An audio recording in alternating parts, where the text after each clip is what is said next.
2.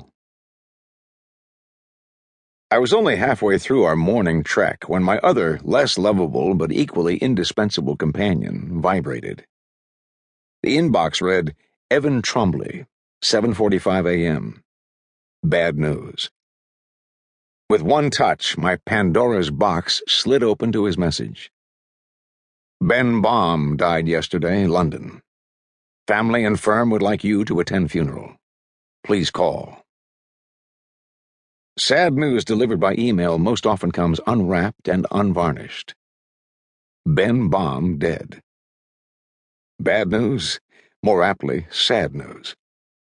And for me, it caused an instant eruption of emotions that were lying dormant just beneath the surface. Memories replete with smiles, sadness, nostalgia, anxieties, anger, and regrets. Dr. Seuss was right. There are indeed troubles of all kinds. Some come from ahead, some come from behind. Mine were the latter. Thanks for calling back, Jonathan. I smiled. Evan Trombley is the senior corporate partner at Winston Barr & Trombley, my former firm. He was my mentor, and the only person other than my late mother who called me by my given name. To the rest of the world, human and animal, I am simply Tuck. Evan was my rabbi. In large firm legalese, that is the partner who takes you on as his primary assistant.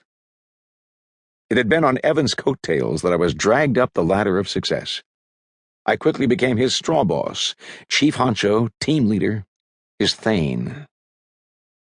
He came from a mold that almost assured success. Prestigious background, prodigious work ethic, independent wealth. He was in the office before the associates and left only for a client engagement. He was very smart and great to work for. He was a somewhat respectful listener, a willing delegator, and an aggressive partisan. He was, however, aloof. I always wondered if he had a dark side. He was at times petulant and even devious. His ambition, however, was transparent. He had a big book of business and as a result was often resented by the worker bee partners. Apparently he was not keen on sharing the partnership pie.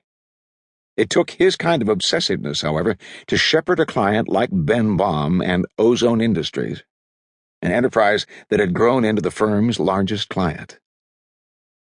Evan never married, had no relatives, close or distant, and no known significant other. His social life seemed satisfied by serving as a decorative walker for New York's power dowagers. His emotional desires satiated by corporate deals. If Evan had any fault, it was his singular vision. He cared only about his practice. He had no hobbies or addictions. He abhorred sports. He seemed to indulge in spirits only at client dinners. He was the quintessential Type A corporate partner and a career cardiac candidate. His immersion in the affairs of Ozone was almost religious. To many, both at the firm and at Ozone, Evan and Ben were one. "Oh, I'm so sorry. What happened, Evan?" Matter-of-factly, he responded, "Heart attack here in London. Poor bastard." He was alone in his room at the Lyceum Hotel. We called the house doctor, and he went in the room and shortly thereafter advised us that he was dead. "How is Katie taking it?" I asked. Evan was dismissive. To him, Katie wasn't important. Mistresses never were. His widow, Tremaine, insists on holding the service here in London. She is already into the arrangement.